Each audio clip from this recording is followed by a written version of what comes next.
তো এখন আমরা ব্যাকগ্রাউন্ড সম্পর্কে জানবো। আমরা গত ভিডিওতে জেনেছিলাম হচ্ছে কালার সম্পর্কে। তো আজকে আমরা জানবো হচ্ছে ব্যাকগ্রাউন্ড সম্পর্কে। তো ব্যাকগ্রাউন্ডে আমরা কি কি প্রপার্টি সেট করতে পারি সেটা দেখবো। আমরা গত ভিডিও থেকে জাস্ট আমরা যে এখানে দেখছি যে শুধুমাত্র আমরা ব্যাকগ্রাউন্ড কালার সেট করেছি।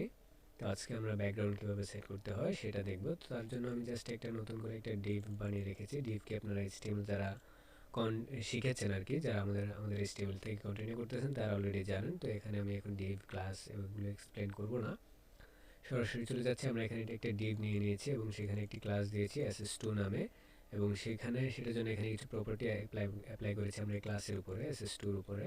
সেখানে আমরা একটা হাইট দিয়েছি। হাইট নিয়ে এখন আমরা কথা বলুন, আপনারা হাইট নিয়ে একদমই চিন্তা করবেন না, সেগুলো আমরা পরবর্তীতে জানবো। এখন জাস্ট আমরা বর্ডার সম্পর্কে আলোচনা এখানে করতেছি না, আমরা এখানে আলোচনা করবো হচ্ছে ব্যাকগ্রাউন্ড নিয়ে। তো আমি জাস্ট একটা ব্যাকগ্রাউন্ড দিয়ে নিয়েছি যে আপনাদের বোঝার সুবিধার্থে, এবং একটা ব্যাকগ্রাউন্ডে একটা ইমেজ দিয়ে নিয়েছি এবং একটা সাইজ দিয়ে দিয়েছি এখানে অলরেডি। তো আমরা আগে এটা একটু দেখি যে এখানে এটার উপর আউটপুট কি আসে। তো এটার উপর আমাদের আউটপুট আসে হচ্ছে এই জিনিসটা। তো এখানে আমরা দেখতে পাচ্ছি যে ব্যাকগ্রাউন্ড ইমেজ মূলত হচ্ছে আমাদের এই যে এখান থেকে এই পর্যন্ত, এটি হচ্ছে আমাদের ব্যাকগ্রাউন্ড ইমেজ।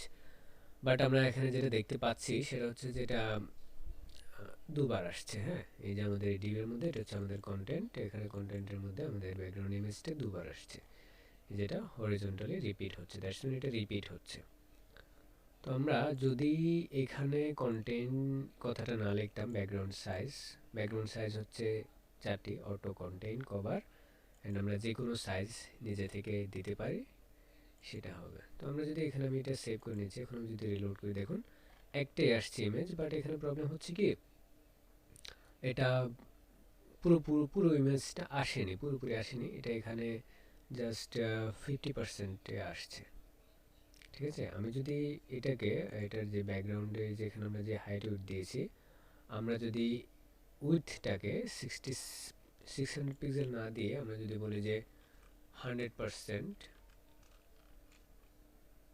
এখন আমরা যদি রিলোড করে, আমি সেভ করে নিচ্ছি, সেভ করে আবার রিলোড দিচ্ছি, যে দেখুন এখন আমাদের উইথটা 100% চলে আসছে এবং এখানে আমাদের ইমেজটা পুরো ভিজিবল হচ্ছে। পুরো বলতে আমরা এখানে আমরা যে ব্যাকগ্রাউন্ড সাইজটা এখন আছে সেটা হচ্ছে অটো, দ্যাটস মিন আমাদের ব্যাকগ্রাউন্ডের যে ইমেজের যে পজিশন সেটা আসলে অটোমেটিক চলে আসবে। আমরা যদি এটাকে ব্যাকগ্রাউন্ড পজিশনটা যদি সেন্টার করে দেই, এই যে এখানে আমাদের ব্যাকগ্রাউন্ড পজিশন আছে, ব্যাকগ্রাউন্ড পজিশনটাকে যদি আমরা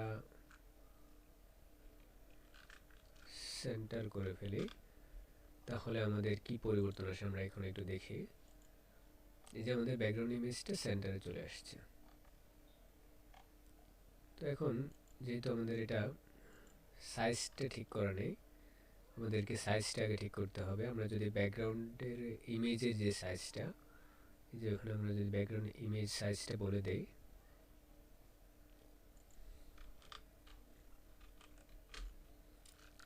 ব্যাকগ্রাউন্ড সাইজ, এখানে আমরা যদি ব্যাকগ্রাউন্ডটাকে কন্টেইন করি তাহলে কি হয় আমরা একটু দেখি। এই যে ব্যাকগ্রাউন্ড কন্টেইন করার পরে আমাদের যে ব্যাকগ্রাউন্ড ইমেজটা আসছে সেটার মানে হচ্ছে এটা পুরোটা আমরা ইমেজটা দেখতে পাচ্ছি, যেহেতু আমাদের ব্যাকগ্রাউন্ড ইমেজের সাইজ এটা অরিজিনাল সাইজ আর কি। তো এটার মেইন টার্গেট হচ্ছে যে আমাদের পুরো ইমেজটা যেন কোথাও অ্যাসপেক্ট রেশিও খারাপ না হয়ে যায়, এমনভাবে ইমেজটাকে দেখাতে হবে। ফর এক্সাম্পল এখন আমি যদি এখানে উইথটা যেটা 100% আছে, আমি যদি এটাকে 50% করে দেই,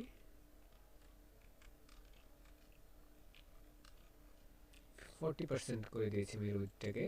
তো এখন আমি যদি এটাকে সেভ করে এবং রিলোড দিই, দেখুন এই যে সাইজটা এখন এমনভাবে আছে যেন আমাদের ইমেজটা একদম ইমেজের যে আমাদের যে ব্যাকগ্রাউন্ডের যে ইমেজটা এটার অরিজিনাল যে সাইজ, ওই সাইজে এমনভাবে নিয়ে আসছে যেন এটার অ্যাসপেক্ট রেশিওটা খারাপ না হয়ে যায়, ইমেজ ফুললি যেন ভিজিবল থাকে, ভালোভাবে যেন ইমেজটা শো করে। বাট হোয়াট ইফ যদি আমরা এখানে কন্টেইনের পরিবর্তে আমরা যদি এটাকে কভার করে দেই, তাহলে কি হবে? তো আমরা যদি এটাকে কভার করি তাহলে যেটা হবে সেটা হচ্ছে যে আমরা দেখি এই যে কভার করে দিলে তার অ্যাসপেক্ট রেশিও খারাপ হোক বা যাই হোক, সে কিছুই জানে না, তার মূল টার্গেট থাকে হচ্ছে সে এটাকে কভার করতে হবে। এখন এই যেটা কভার হয়ে গিয়েছে। দেন আমরা ব্যাকগ্রাউন্ড পজিশন সম্পর্কে একটু জানি। আমরা যদি এই যে এখানে ব্যাকগ্রাউন্ড সাইজটা আমরা নিজেদের মতো করে যদি আমরা দেই, ব্যাকগ্রাউন্ড সাইজটা দিচ্ছি হচ্ছে 20%। এখন কি হয় আমরা একটু দেখি। এই যে এটা কিন্তু অনেকবার রিপিট হচ্ছে, অনেক ছোট ছোট হয়ে অনেকবার রিপিট হয়ে গেছে। আমরা এর জন্য একটা প্রপার্টি ইউজ করতে পারি, সেটা হচ্ছে ব্যাকগ্রাউন্ড রিপিট নামে একটা প্রপার্টি আছে। ব্যাকগ্রাউন্ড রিপিট, আমরা যদি রিপিটটা আমরা কিভাবে করতে পারি সেটা হচ্ছে repeat x, repeat y, repeat no repeat and repeat. আমরা যদি রিপিট এক্স ইউজ করি এখানে আমরা কি পরিবর্তন দেখি একটু দেখি। যে রিপিট এক্স মানে হচ্ছে আমাদের এই যেটা রিপিট মানে সেন্টারে চলে আসছে। কেন আসছে সেটা বোঝাচ্ছি। আমাদের এটা হরিজন্টালি রিপিট হচ্ছে। রিপিট এক্স মানে হচ্ছে হরিজন্টালি রিপিট হবে। এখন এটা কেন সেন্টারে আসছে? আমাদের এই যে সেন্টার প্রপার্টির কারণে। আমরা যদি এটাকে টপ করে দেই পজিশনটাকে, আমরা যদি পজিশনটাকে টপ করে রাখি দেন আমাদের এটা কিন্তু টপ থেকে আসবে। আমরা যদি একটু দেখি এখানে আউটপুটটা, এই যে এটা কিন্তু টপে আসছে। এখন এটা রিপিট হচ্ছে, রিপিট কিন্তু এখানে হচ্ছে। রিপিট হচ্ছে কোথায়? রিপিট হচ্ছে আমাদের হরিজন্টালি রিপিট এক্স। আমরা কেন এটা হচ্ছে? কারণ আমরা এখানে দিয়ে রেখেছি যে রিপিট এক্স। এখন আমরা যদি এখানে রিপিট ওয়াই দিই, এখন আমরা যদি এখানে রিপিট ওয়াই দিই কী হয় একটু দেখেন। এটা যদি একটু রিলোড করি দেখুন যে এটা কিন্তু আমাদের এখন ভার্টিক্যালি রিপিট হচ্ছে কিন্তু, বাট তাও আমাদের এটা কিন্তু টপ থেকে সেন্টারে আছে। এখন আমরা এটাকে কি করতে পারি? আমাদের লেফটে নিয়ে আসতে হবে। তো আমরা এটাকে বলে দিতে পারি, আমরা যদি এখানে কিছু না বলি, হ্যাঁ আমরা যদি এখানে কিছু না বলি, এটা কিন্তু by default left top left থেকে আমাদের এটা আসবে। এটা যদি আমরা এখানে যে কিছু বললাম না, এখন দেখুন এই যে এটা লেফটে চলে আসছে। বাট আমরা এটা তাহলে কি কি করতে পারি? আমাদের পজিশন দিতে পারি top left, top right, top centre, bottom left, bottom right, bottom centre, centre left, centre right, centre centre.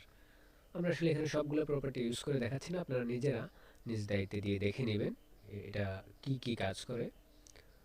দেন পজিশন থেকে আমরা আসছি রিপিট। এখন এই যে এখানে রিপিট যেটা হচ্ছে, আমরা চাচ্ছি না যে কোনো রিপিট হোক, সেক্ষেত্রে আমরা দিয়ে দিব হচ্ছে নো রিপিট। আমরা যদি এখানে নো রিপিট ইউজ করি কি হয় একটু দেখেন।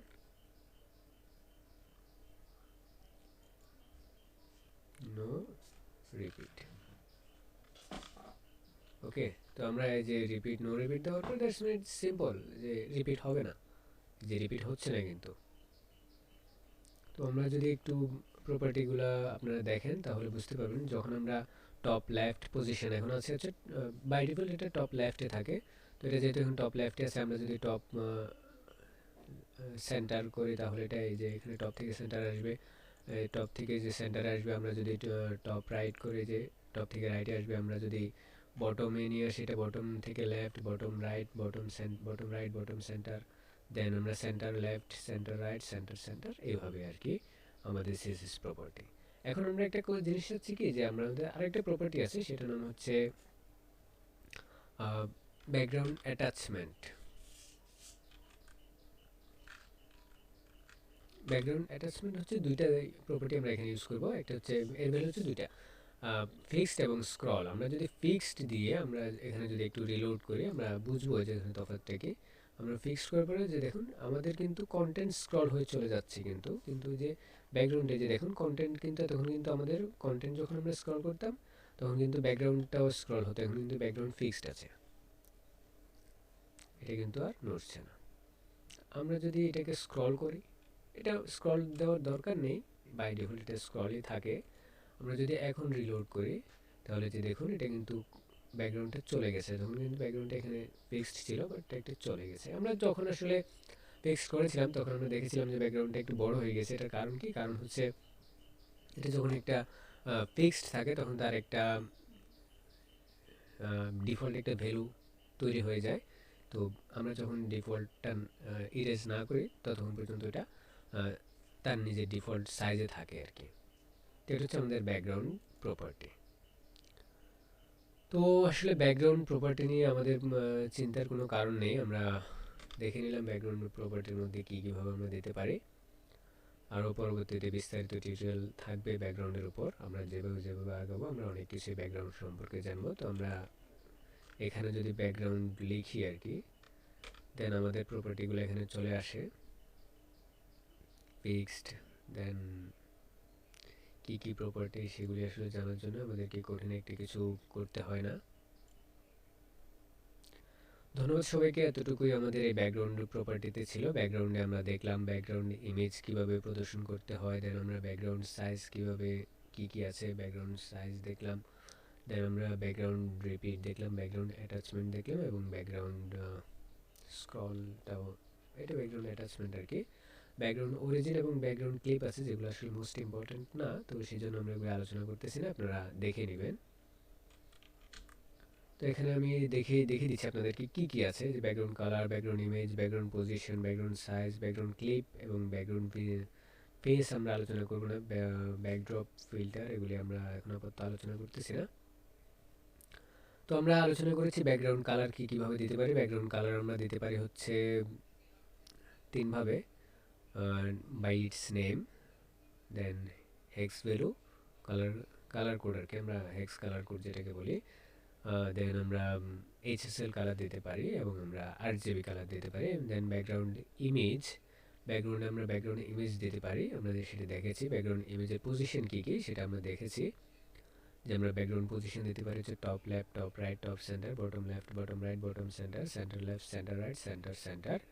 দেন ব্যাকগ্রাউন্ড রিপিট আমরা দিতে পারি হচ্ছে background repeat x, repeat Y, no repeat. Then background size হচ্ছে auto contain and cover. Then background clip এখানে আলোচনা করতেছি না। ব্যাকগ্রাউন্ড পজিশন আমরা ইতিমধ্যে দেখেছি। ব্যাকগ্রাউন্ড অ্যাটাচমেন্ট আছে সেটা হচ্ছে স্ক্রল অ্যান্ড ফিক্সড। ধন্যবাদ আজকের ভিডিওটি দেখার জন্য। আগামী ভিডিও দেখার আমন্ত্রণ জানিয়ে আজকে এখানেই শেষ করছি। সবাই ভালো থাকবেন।